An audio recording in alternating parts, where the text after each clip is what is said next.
हमारी संस्कृति, हमारे संस्कार सदा रहें हमारे साथ। सब्सक्राइब करें तिलक।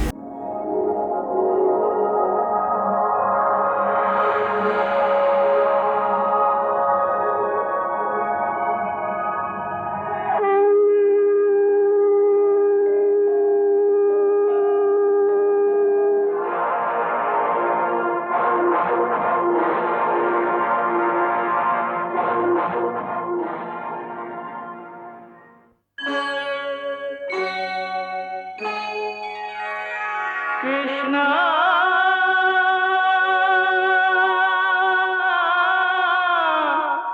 कृष्णा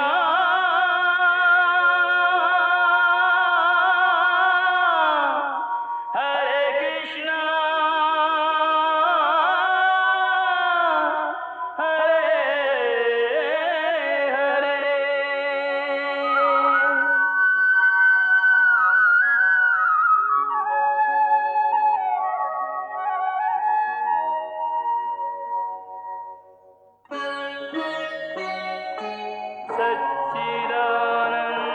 सच्चिदानन्दरूपाय विश्वोत्पत्त्यादिहेतवे तापत्रयविनाशाय श्रीकृष्णाय वयं नमः।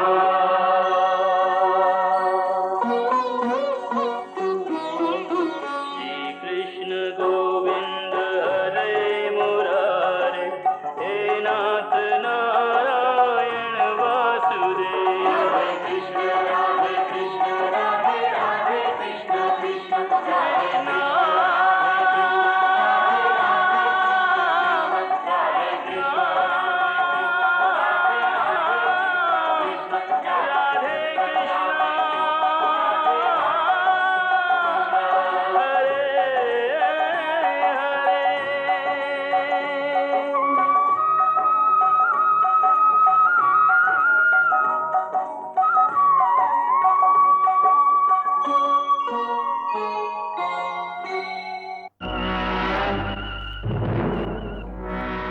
শ্যামন্তক মণির খোঁজে সিংহের পায়ের দাগ দেখতে দেখতে শ্রীকৃষ্ণ একটি অন্ধকার গুহায় পৌঁছে গেলেন।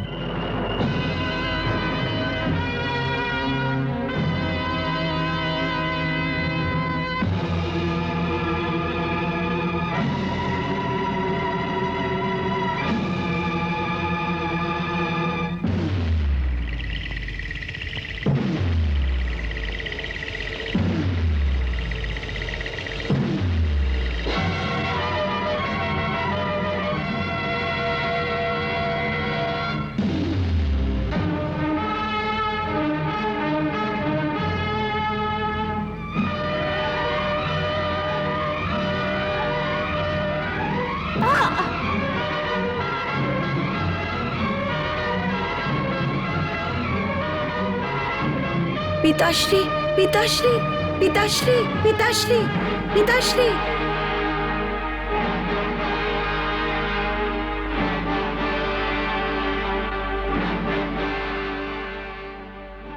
আসলে এই পুত্রী ঋক্ষরাজ জামবন্তীর পুত্রী জামবন্তী ছিল। এই জামবন্ত ওই জামবন্ত ছিল যে ত্রেতা যুগে ভগবান শ্রী রামের সাহায্য করেছিলেন। হে রঘুকুল নন্দন, আপনার সুন্দর কথাতে আমাদের মন ভরে গেছে। আপনার এসে যাওয়ার পর আমাদেরকে পূর্ণ বিশ্বাস হয়ে গেছে যে আপনারা দুজনেই একে অপরকে সাহায্য করবেন। আমি মহারাজ সুগ্রীবের দিক দিয়ে আপনাকে পুরো ভরসা দিচ্ছি যে মহারাজ নিজের বিশ্বাসী বানরদের সাহায্য নিয়ে আপনার স্ত্রী সম্মানিত সীতা মাতার খোঁজ অবশ্যই করবেন, যাতে আপনি ওনাকে ওই রাক্ষসের হাত থেকে মুক্ত করাতে পারেন। প্রভু, লঙ্কা নরেশ রাবণ স্বয়ং যুদ্ধের জন্য আসছেন। স্বয়ং আসছে? এত তাড়াতাড়ি? হ্যাঁ প্রভু। ও মাকরাক্ষ এবং প্রহস্তের মৃত্যুতে ব্যতিত হয়ে গেছে। এর অর্থ এটাও আছে যে ও নিজের ভারসাম্য হারিয়ে ফেলেছে। যুদ্ধে বীরদের এইভাবে ব্যাকুল হওয়া উচিত হয় না। শত্রু এত তাড়াতাড়ি ব্যাকুল হয়ে গেছে যে ওকে নিজের পরম বীরদের থাকা সত্ত্বেও স্বয়ং যুদ্ধে আসতে হচ্ছে। এটাই আপনার বিজয়ের চিহ্ন, প্রভু।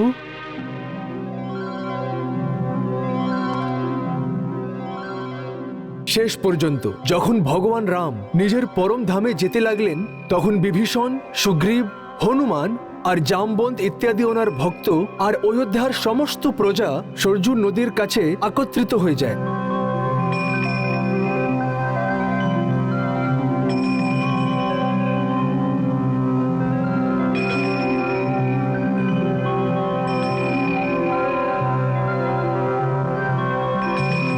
হে পরমেশ্বর, এখন আপনি নিজের চতুর্ভুজ বিষ্ণু রূপে প্রবেশ করুন।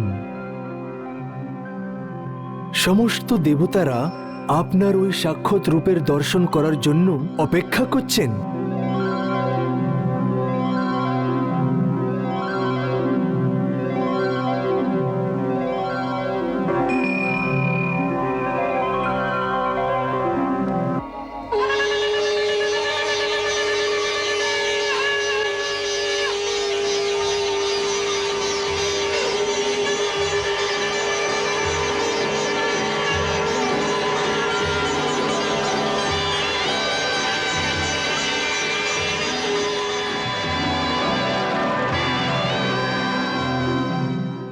হনুমান, প্রভু, তুমি দীর্ঘকাল অবধি জীবিত থাকার প্রতিজ্ঞা করেছিলে।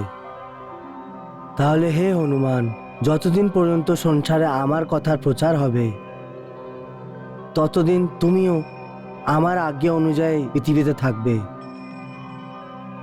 তুমি কলিযুগের অন্ততে আগামী প্রলয় অবধি রয়ে আমার কথার প্রচার করবে। যথা আজ্ঞা প্রভু। ব্রহ্মার পুত্র ঋক্ষরাজ জামবন্ত দাপরের শেষ পর্যন্ত পৃথিবীতে থাকবে।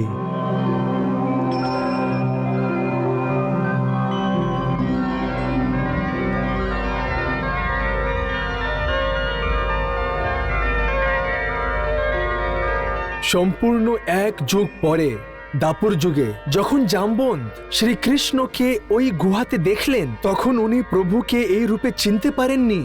আর শ্যামন্তক মণির জন্য দুজনের মধ্যে যুদ্ধ আরম্ভ হয়ে গেল।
সত্যি বলো যে কে তুমি? বললাম তো যে দেবকী পুত্র কৃষ্ণ। কিন্তু আমাকে তো কিছু আর বলা হয়েছিল। কে কি বলেছিল? দশরথের পুত্র ভগবান রাম আমাকে ত্রেতা যুগে বলেছিলেন যে আমার প্রতীক্ষা করো, আমি তোমাকে আবার দর্শন দেব। আর আমি আজ পর্যন্ত ওনার প্রতীক্ষা করছি। কিন্তু উনি তো বলেছিলেন যে, কি বলেছিলেন উনি জামবন্ত? এইটাই যে আমি বাসুদেব হয়ে তোমার সাথে দেখা করতে আসব। হ্যাঁ, আর আমি এইটাও জানি যে আমাকে আমার প্রভু ছাড়া অন্য কেউ পরাজিত করতে পারবে না। কিন্তু তুমি তো আমাকে পরাজিত করে দিয়েছো। তুমি তো কৃষ্ণ। এটা কি করে সম্ভব হলো? কি করে সম্ভব হলো এটা? রাম অসত্য কিভাবে বলতে পারেন? বাসুদেব কে আছে? আমি বাসুদেব। হ্যাঁ, বাসুদেব কৃষ্ণ আমি।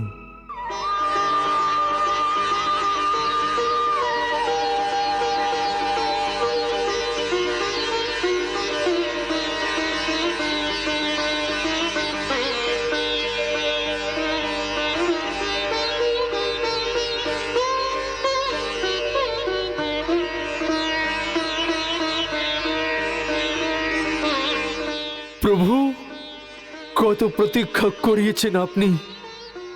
আমি তো আপনার জন্যই এই জায়গাতে সাধনা করছিলাম।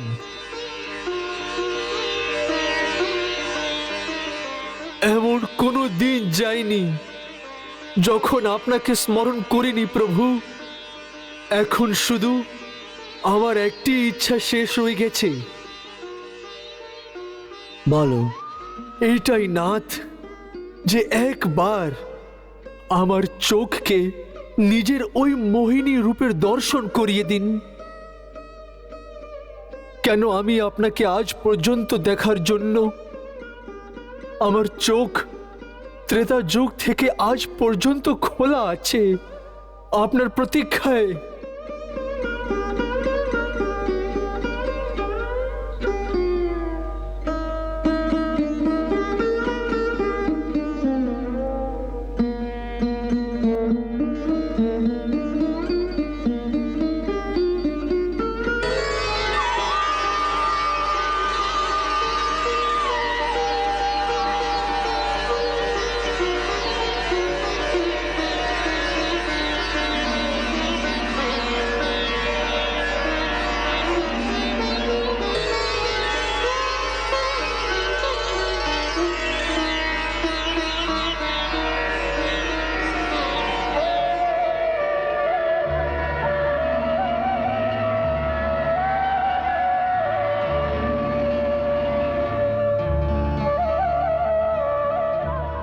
ওঠো, ওঠো জামবন্ত, তোমার সাধনা পুরো হয়েছে। বর চাও। প্রভু, যেই চোখে আপনার রূপে অমৃত বসে আছে, ওই চোখের এখন আর কোনো বরের প্রয়োজন নেই। আমায় বর চাই না। আমার তো এমন একটা বর চাই যে আমার পুত্রী জামবন্তীকে বরণ করতে পারে। সেই জন্য আপনার থেকে উপযুক্ত আর কোন বর হবে? আমি আমার পুত্রী জামবন্তীর জন্য আপনাকে চাইছি প্রভু। আপনি কি দয়া করবেন? আপনি কি দয়া করবেন প্রভু?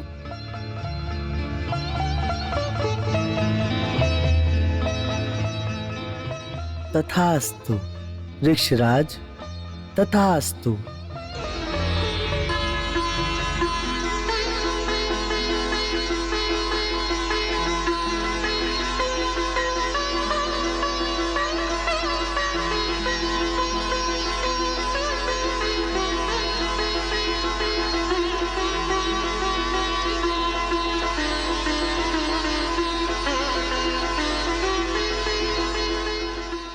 প্রভু, একে স্বীকার করে নিন।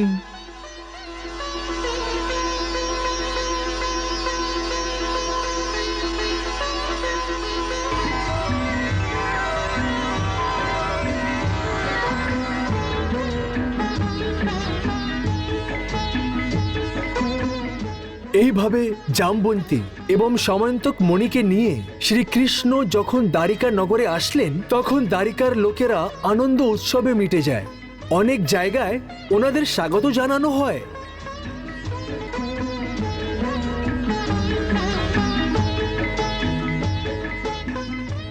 শ্যামন্তক মণি প্রাপ্ত হওয়ার খবর পেয়ে সত্রাজিৎ ভীষণ লজ্জিত হলেন। দ্বারকাধীশের উপরে মিথ্যে অভিযোগ আনার কারণে প্রজারা ওকে ভীষণভাবে ভালো মন্দ কথা শোনালো। শ্রীকৃষ্ণ বলরামের সাথে সত্রাজিৎকে শ্যামন্তক মণি ফেরত দেওয়ার জন্য ওনার ঘরে গেলেন। আমি অনেক লজ্জিত দ্বারকাধীশ, ভীষণ লজ্জিত। লজ্জিত কেন? এই জন্য যে আমি আপনার মতো ধর্ম অবতারের উপরে মিথ্যে অভিযোগ লাগিয়েছি। তুমি চিন্তা করো না সত্যজিৎ, তুমি যদি এটা করতে না, তাহলে আমি জামবন্তীকে কি করে প্রাপ্ত করতাম? এখন তুমি এই সমন্তক মণিকে নাও, কিন্তু হ্যাঁ, এখন এটাকে সাবধানে রেখো, বুঝতে পেরেছো তো? এখন এই মনির মালিক আমি আর নেই। এটা আমাদের মতো লোকেদের ধারণ করার বস্তুই নয়। এর শোভা তো আপনাদের মতো মহান বীরদের সাথেই থাকবে। আজ থেকে এর স্বামী আপনি। আপনি যদি আমার এই প্রার্থনাকে স্বীকার করে নেন, তাহলে আমি কৃতার্থ হয়ে যাব। আমার হৃদয়ের বোঝ হালকা হবে। যেই বস্তুর কারণে আমার ওপরে চুরির মিথ্যে অভিযোগ লেগেছিল, যদি আমি ওটাকে নিজের কাছে রেখে নেই, তাহলে দ্বারিকা বাসিন্দারা নানান ধরনের অনুমান লাগাতে থাকবে।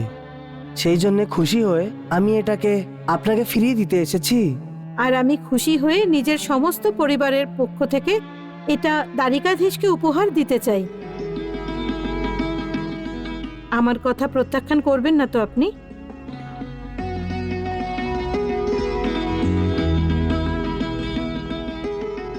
আর এই মনির সাথে সাথে আমরা সবাই এই সংকল্প নিয়েছি, দ্বারিকাধীশ, আপনি আমার হৃদয়ের মণি, আমার পুত্রী সত্যভামাকেও স্বীকার করুন।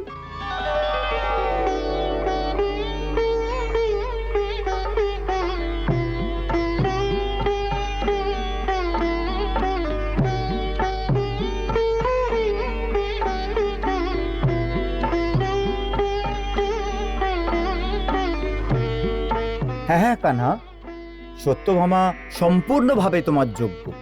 আসলে ও আমাদের নিজেদেরই কুলের। সত্যভামা, আজ থেকে তুমি আমার অনুজের বধূ হয়ে গেছো। সদা সুখে থাকো।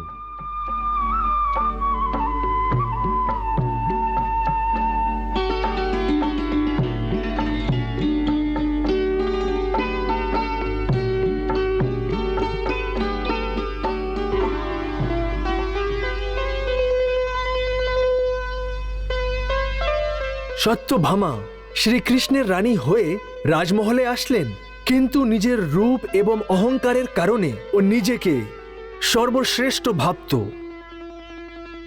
সখী, আমি কেমন লাগছি? সুন্দর, অতি সুন্দর মহারানী। আপনার এই মনমোহক সুন্দরীর বরাবরি করার এই দ্বারকাতে কে আছে মহারানী? সেই জন্যই তো দ্বারকাধীশ সমস্ত রানীদের ছেড়ে আমাদের মহারানীকেই পছন্দ করেন। কেন চাইবে না? আমি সুন্দর হচ্ছি, ওদের কুলের হচ্ছি, আর দ্বারকাতে স্বর্ণের অম্বার আমার মনের কারণেই সুন্দর লাগছে। এই সমস্ত কিছু তো সত্যি হচ্ছে, পরন্তু কি বলো? যেতে দিন মহারানী। না না, বলো না, যা বলতে চাও নিঃসংকোচে বলো। সত্যি কথা তো এটা হচ্ছে, আমি দেখতে পাচ্ছি কি দ্বারকাদেশ মহারানী রুক্মণীকে। হ্যাঁ হ্যাঁ, কি হয়েছে রুক্মণীকে? এটাই কি যে দেবী রুক্মণীকে আপনার থেকে অধিক মাহাত্ম্য দিচ্ছে, আমার থেকে বেশি? পরন্তু কি করে? এই কথাতে কি ও রোজ দেবী রুক্মণীকে নিজের প্রথম পূজার অধিকার দিয়ে দিয়েছেন? কি প্রথম পুজো? হ্যাঁ মহারানী, আমি শুনেছি দ্বারকাদেশ এই পৃথিবীতে তার সর্বপ্রথম পুজোর অধিকার কেবল মহারানী রুক্মণীকেই দিয়েছেন। এই জন্যে উনি সূর্যোদয়ের আগে তার কক্ষে গিয়ে তার পুজো করে চলে আসে।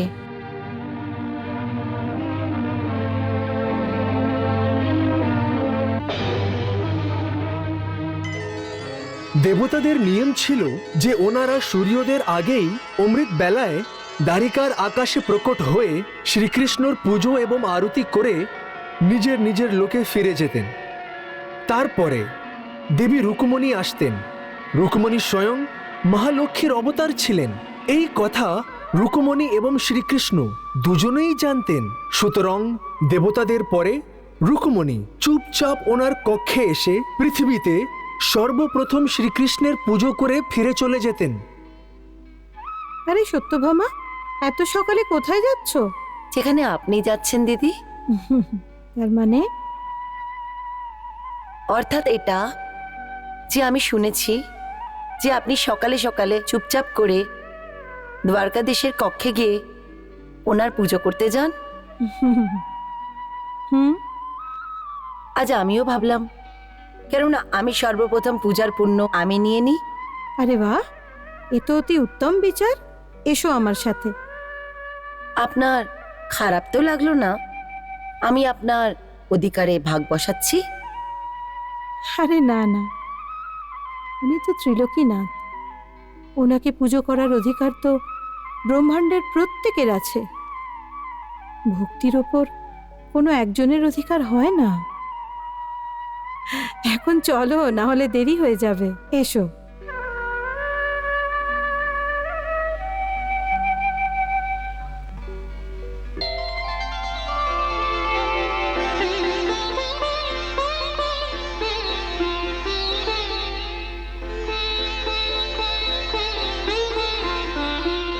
দেবী সত্যভামা, আজ আপনি ঘুম থেকে শীঘ্রই উঠে গেছেন। না বাসুদেব, আমি তো এইভাবেই ঘুমিয়েছিলাম কি প্রাতঃকালে আমি সর্বপ্রথম আপনার দর্শনের লাভ নেই।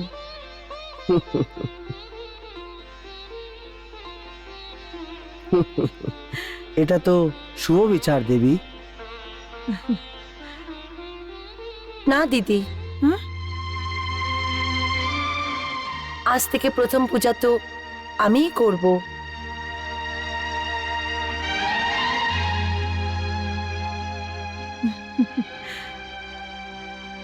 অবশ্যই, আজ থেকে এই অধিকার তোমার হলো।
কি ভাবছো রুক্মিণী?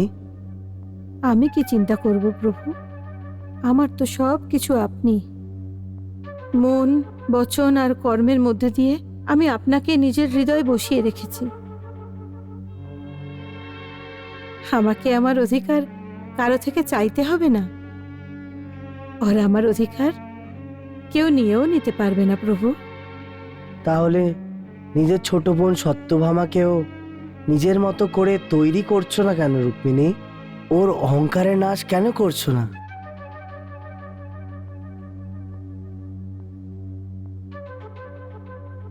নিজের প্রিয়জনদের অহংকার থেকে মুক্ত করতে ওদের জ্ঞানের পথে পৌঁছানোর দায়িত্ব আপনারই কাজ প্রভু।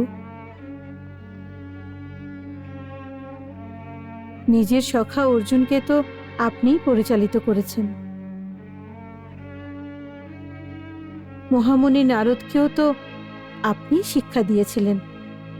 তাহলে এখন সত্যভামার অহংকারও আপনিই খণ্ড খণ্ড করে দিন প্রভু। যা তুমি চাও দেবী, তাই হবে। নারায়ণ নারায়ণ, প্রভু আরেকটি দায়িত্ব ঘাড়ে পড়লো। নারায়ণ নারায়ণ।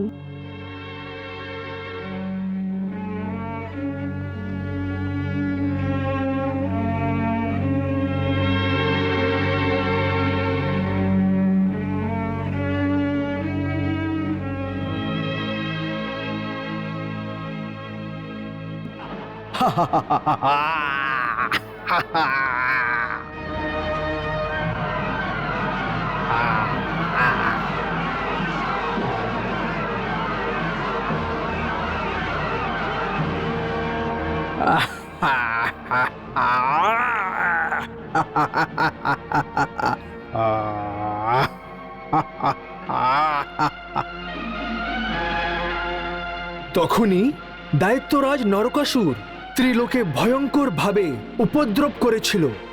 রক্ষা করো, রক্ষা করো।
হে দৈত্যরাজ, যা বর তুমি আমার থেকে চাইছো, ওই বর বিড়াল হওয়া সত্ত্বেও আমি সম্পূর্ণভাবে আপনাকে বর প্রদান করছি।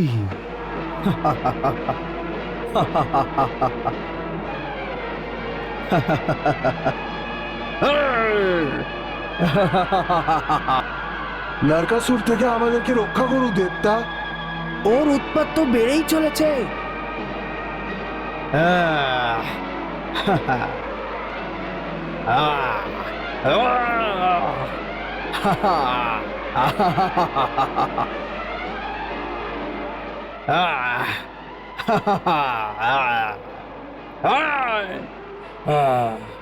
রক্ষা করো, রক্ষা করুন। ইন্দ্র, কোথায় তুমি? স্বয়ম্বর সভায় বসে থাকা দেবতাদের রক্ষা করা ইন্দ্র, কোথায় তুমি? চুপ করে বসে আছো?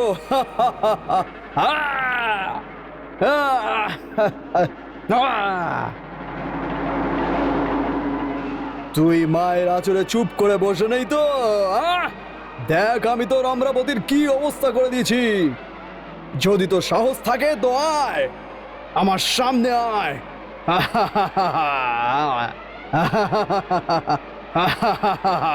নরকাসুর থেকে আমাদেরকে রক্ষা করো দেবতা, রক্ষা করো। দেবরাজ রক্ষা করো, দেবরাজ রক্ষা করো, দেবরাজ রক্ষা করো।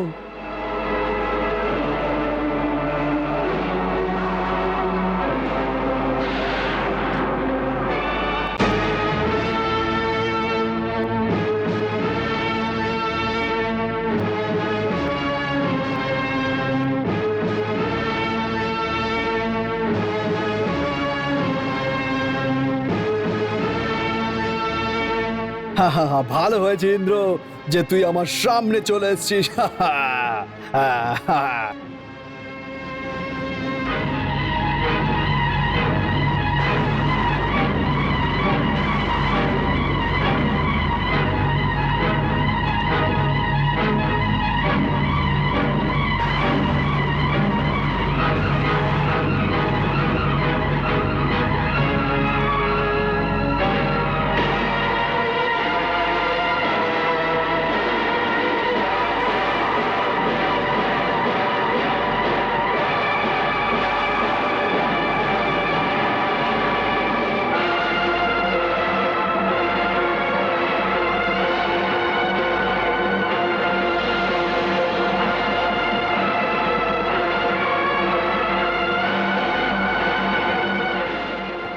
ইন্দ্র,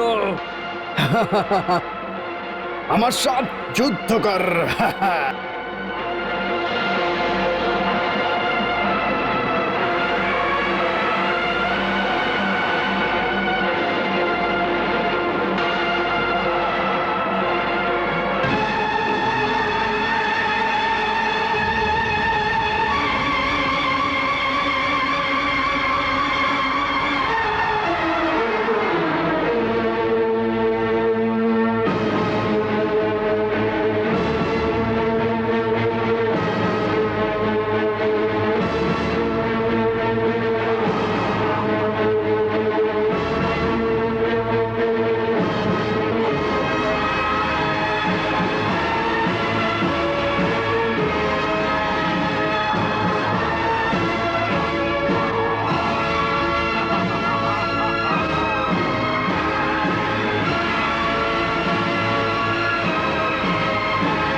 পালিয়ে গেলি ইন্দ্র, ভয় পালিয়ে গেলি। আমি তোকে ছাড়বো না ইন্দ্র।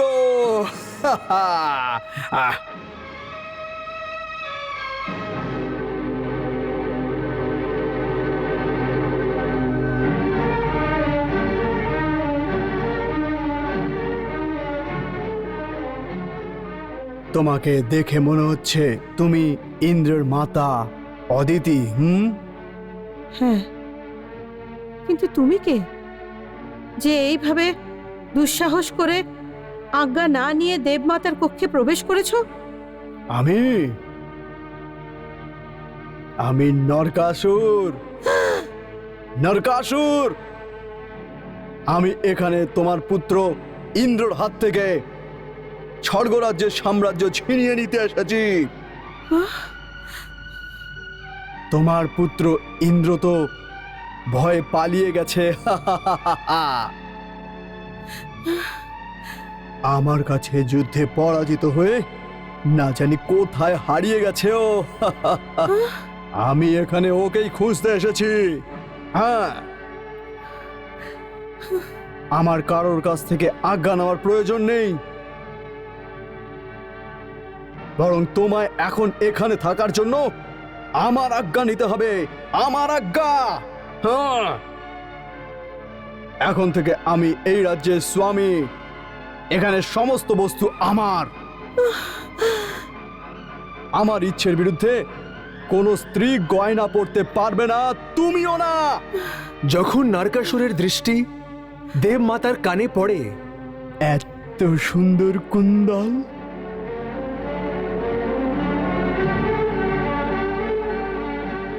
তুমি আমার আজ্ঞা ছাড়া এত সুন্দর কুণ্ডল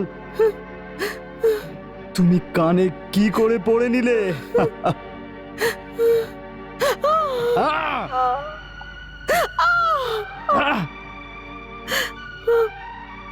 এখন আমি এইগুলো নিজের কানে ধারণ করব।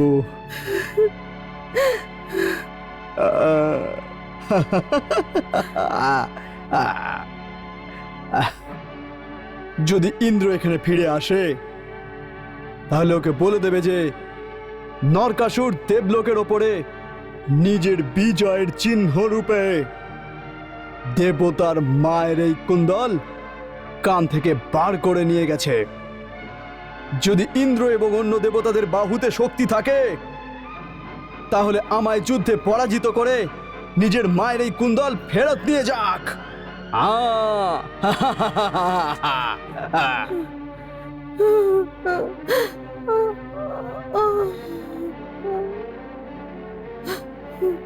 আমাকে ত্রাণ করো, আমাকে ত্রাণ করো, আমাকে ত্রাণ করো, আমাকে ত্রাণ করো। বৎস ইন্দ্র, দেবলোকে কি ধরনের বিপদ আছে? তোমরা সবাই ভয় পেয়ে কেন আছো? আপনার বরদানে শক্তিশালী হয়ে নরকাসুর দেবলোকে ত্রাহি ত্রাহি হাহাকার সৃষ্টি করছে। আমরা সবাই ওর পাপে পীড়িত হয়ে আপনার শরণে এসেছি প্রভু। পুত্ররা, এটা সত্যি যে নরকাসুর নিজেই তপস্যা করে আমার থেকে শক্তি প্রাপ্ত করেছে? সেই জন্যই তো পাগল হয়ে এমন কাজ করছে যা দেবলোকে কখনো হয়নি। ও দুঃসাহস করে দেবতাদের মাতা অদিতির কান থেকে কুণ্ডল ছিনিয়ে নিয়ে বলছে দেবতাদের মধ্যে যদি শক্তি থাকে তাহলে নিজের মাতার কানের গয়না ছাড়িয়ে নিয়ে যাক। এখন আপনি বলুন প্রভু, এখন আপনি আমাদের পথ বলে দিন প্রভু। আমরা কি করব? আমরা কি করব প্রভু? এর জন্য আমি সক্ষম নই। নরকাসুরকে দেবতারা মারতে পারবে না, আর ওই বর আমার থেকেই পেয়েছে। দেবতাদের শক্তি ওর আগে নিষ্ক্রিয়। কিন্তু যদি দেবতাদের রক্ষা না হয় তাহলে আপনার বানানো এই সৃষ্টির বিধান ধ্বংস হয়ে যাবে। দেবতারাই যদি না থাকে তাহলে ধর্মের পালন কে করবে? পাপী যদি সফল এবং বলবান হয়, তাহলে কেউ পুণ্যের পথে কেন যাবে? প্রত্যেক জায়গায় অধর্মের সাম্রাজ্য ছড়িয়ে পড়বে। কেউ কারো সম্মান কেন করবে প্রভু? ভালো কেন করবে? এটা সত্যি যে তোমরা ওর সাথে লড়াই করতে পারবে না, কিন্তু একটি শক্তি এই সময় পৃথিবী লোকে আছে যে ওকে পরাজিত করতে পারে। কে ওই শক্তি প্রভু? ওই শক্তি কে প্রভু? নরকাসুর আমার কাছ থেকে দেবতাদের সাথে পরাজিত না হওয়ার বর চাইছিল।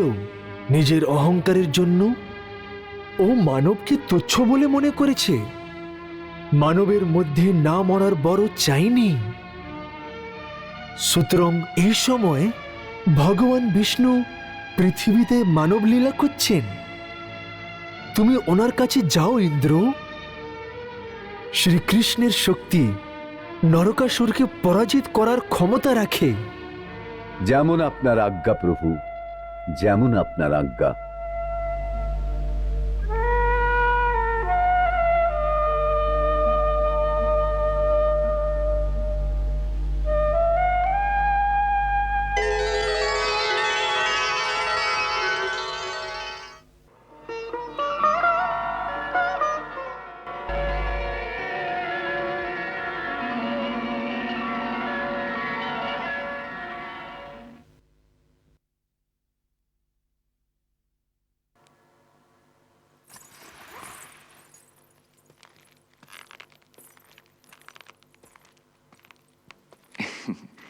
দ্বারিকাতে দেবরাজ ইন্দ্রকে স্বাগত জানাই।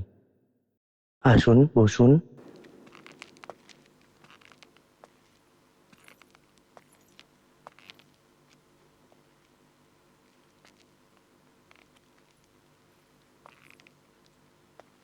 আসন গ্রহণ করুন।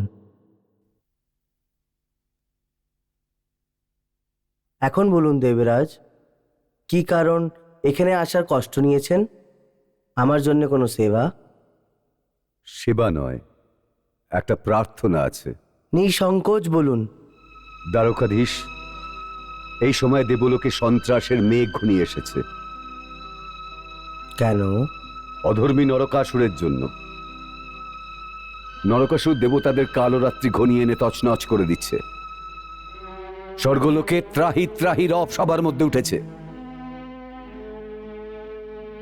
আমি ওনাদের রক্ষা করার জন্য এখানে আপনার দ্বারকাতে এসেছি। ওরা আমাদের দেবমাতাকেও অপমান করে দিয়েছে। দেবমাতার কুণ্ডলী ওরা হরণ করেছে। আমরা সবাই ওদের কাছে অসমর্থ হয়ে গেছি। কিন্তু কেন? দেবতাদের তো সর্বশক্তিমান বলা হয়। দেবী, এর কারণ হলো স্বয়ং আমাদের পিতামহ ব্রহ্মদেবতা। তারকাসুর ওনাকে নিজের তপস্যায় প্রসন্ন করেছে। এই বরদান নিয়েছে যে ওকে আর কোনো দেবতা কখনো বধ করতে পারবে না। তাহলে এটা রাস্তা?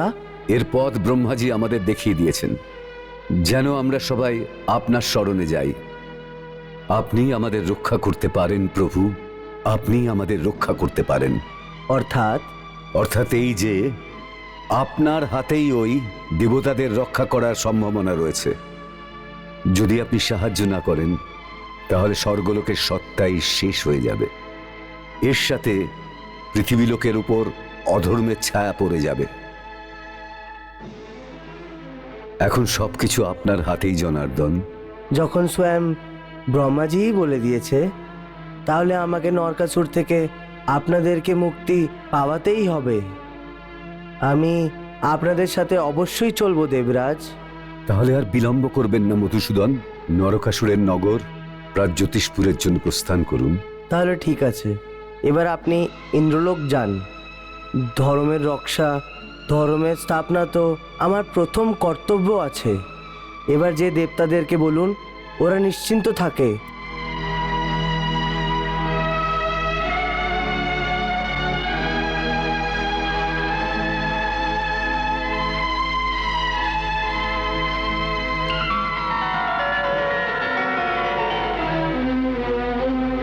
তো আপনি চলে যাচ্ছেন দ্বারকাদেশ? হ্যাঁ, ধর্মের রক্ষা তো করতেই হবে। আমিও আপনার সঙ্গে যাব। তুমি সত্যভামা, আমাকে নরকাসুরের সাথে যুদ্ধ করতে হবে। তুমি যুদ্ধ কি করবে? আমি আপনার সাহায্য করব। আমার সহায়তা? আমিও তো যাদব কন্যা। নারীকে শক্তিহীন বলে মনে করবেন না দ্বারকাধীশ। যেমন তোমার ইচ্ছা।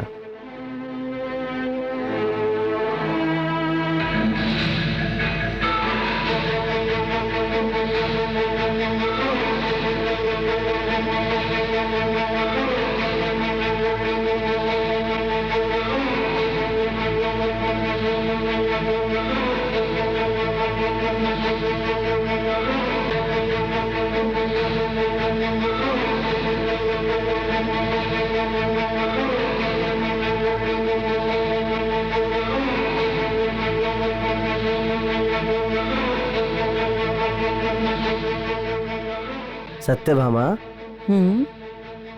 ওই দেখো নরকাসুরের নগরী।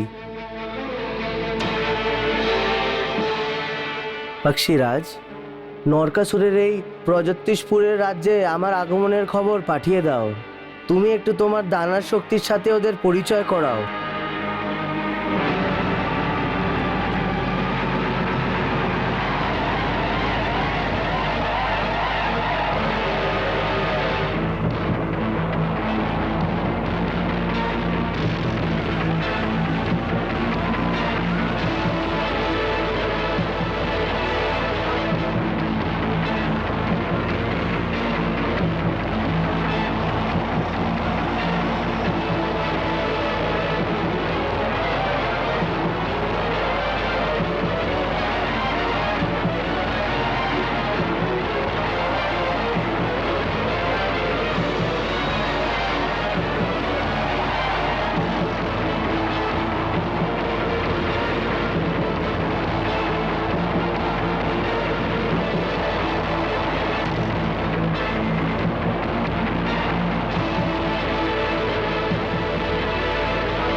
এটা কার শঙ্খ বাজছে? কে আমাকে যুদ্ধের জন্য ডাকছে? কার মৃত্যু ওকে আমার নগরে টেনে নিয়ে এসেছে?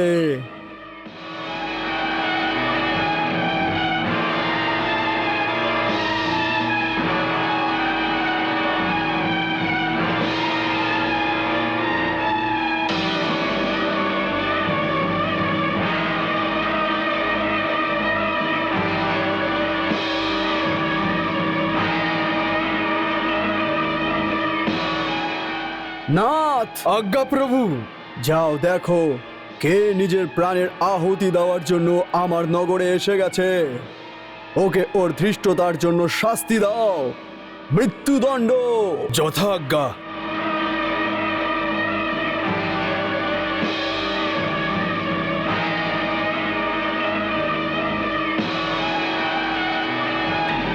চলো।